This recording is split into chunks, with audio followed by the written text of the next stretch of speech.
18 ноября в Общественной палате Якутии состоялся 5-й республиканский слет приемных родителей «Будем вместе». Участниками слета стали 35 приемных родителей из Амгинского, Вилюйского, Горного, Мегино-Кангаласского, Нюрбинского, Оленёкского, Алёкминского, Чурапчинского, Усть-Алданского, Намского, Хангаласского районов и города Якутска. Ваш слет является одним из очень важных, значимых мероприятий в рамках проводимого впервые на республиканском уровне нашего форума «Женщины долины Туймада. Консолидация во имя детей», посвященного десятилетию детства в Российской Федерации, конечно же, году консолидации Республики Саха-Якутия.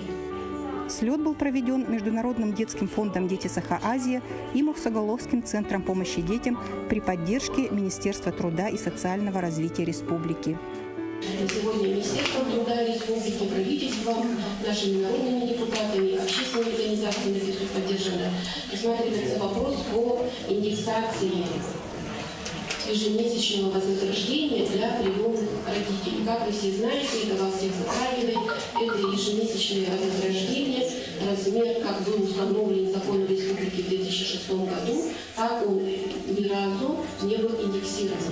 На слете были поставлены вопросы получения образования приемными детьми и дальнейшего их трудоустройства. У меня 13 детей, из них 10 мальчишек приемных. У меня 4 выпускника, и это двое из них с ограниченной возможностью здоровья, да, парни. Вот у меня вот такая проблема, да, что ребенок, парень, да, не может 3-й год доучиться никак, потому что они им трудно адаптироваться к учебным заведениям. Очень острый вопрос стоит насчет поступления еще. У меня парень кончил школу 7-м видом, армию служил, но еле-еле поступили в солдаты сочинской техники.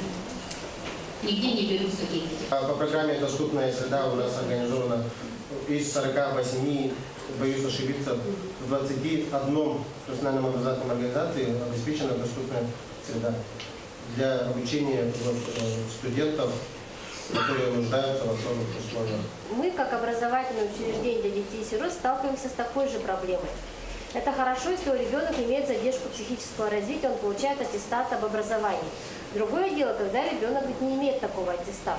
Поэтому я думаю, что здесь необходимо Министерству труда и социального развития с вами совместно разработать, наверное, какую-то отдельную, я не знаю, там, программу, или какой-то концептуальный документ, на основании которого дети все-таки наши были защищены.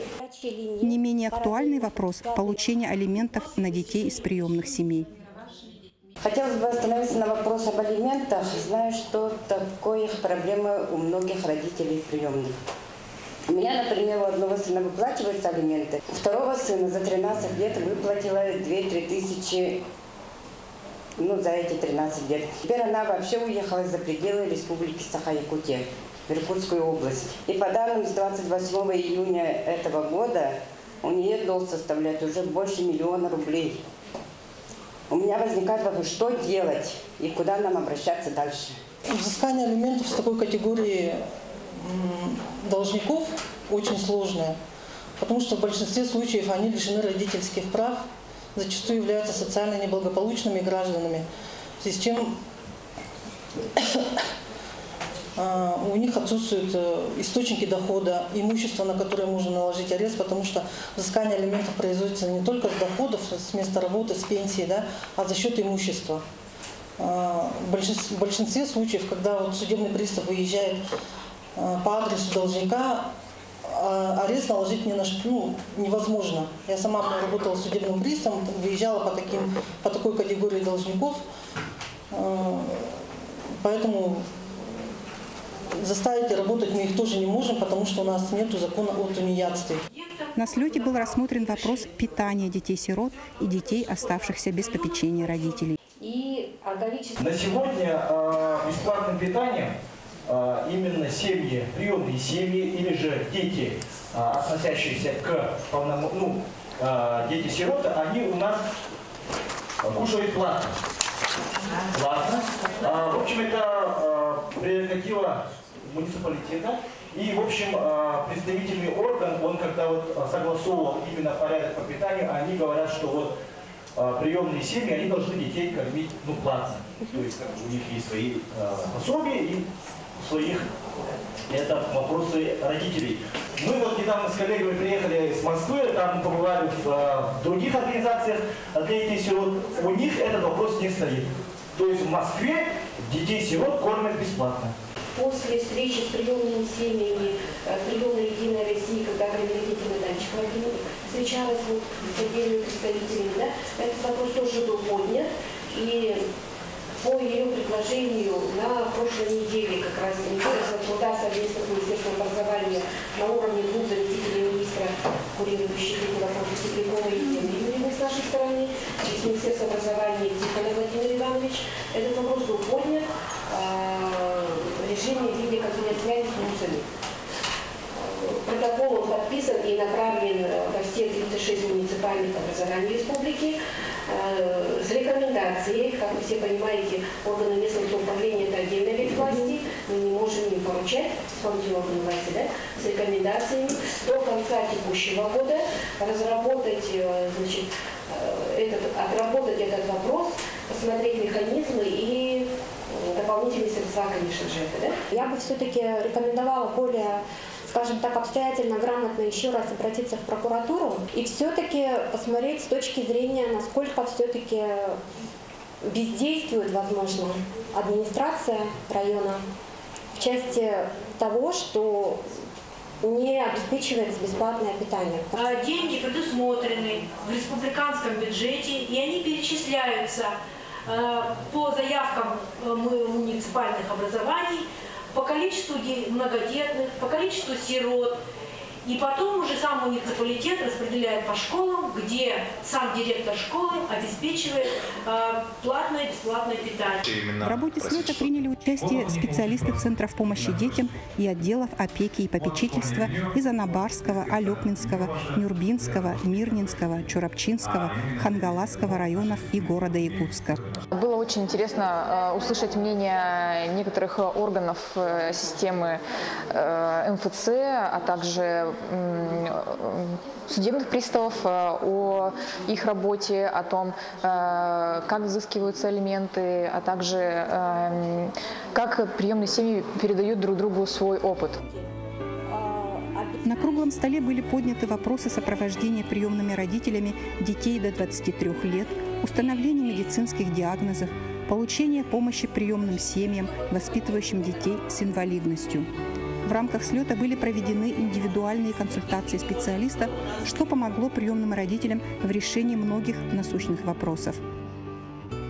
Очень рада, что смогла побывать сегодня на этом таком нужном, значимом мероприятии, 5-м слете приемных семей.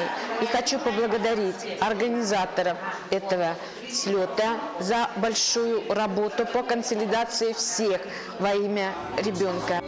Интересным было и то, что психологи Максоголовского центра провели тренинги для приемных мам для определения личностных качеств, влияющих на воспитание детей.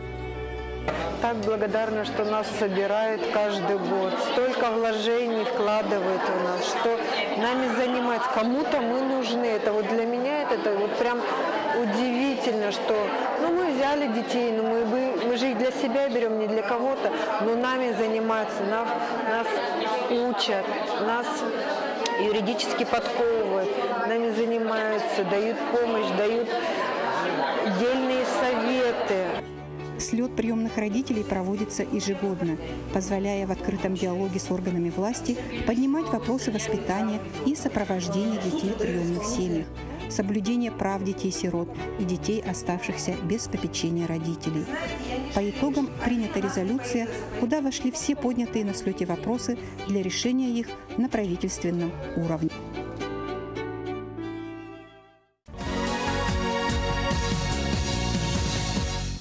Никита прибыл в наш центр недавно. учится в 1 классе. Ему в школе очень нравится. Никита по характеру очень спокойный, доброжелательный, ласковый человечек. В центре все взрослые для него, все мамы и папы. Любит он также рисовать, собирать конструктор, смотреть мультфильмы. Никита умеет за собой ухаживать, чистить зубки, складывать свои вещи аккуратно. Любит помогать по дому. Никита очень смышленый, добрый и ласковый ребенок. Он учится в 1 классе и открывает для себя мир новых знаний. Никита схватывает все на лету, легко усваивая школьную программу. Усидчивый и покладистый, мальчик с радостью выполняет задания в школе и знает много стихов. Идет бычок, качается, вздыхает на ходу. Ого, качается, сейчас я упаду. Никита очень любознательный ребенок, с большим интересом рассматривает книги. Особенно любит про космос, технику и природу. Пока он еще только учится читать и мечтает в скором времени прочесть все любимые книги. Никита подвижный, физически активный ребенок. Он любит познавать новое, тянется к знаниям, проявляя искренний интерес. Как любой мальчишка, любит собирать конструкторы.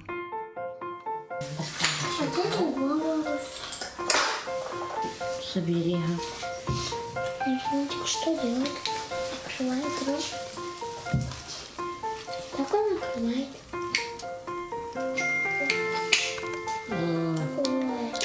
У Никиты уже есть свои подопечные – аквариумные рыбки. А почему у них тут это двигается? Никита любит играть с машинками, мечтает, что когда вырастет, у него будет настоящий большой автомобиль. Никита домашний, добрый, ласковый и искренний ребенок. Мальчику очень нужна семья.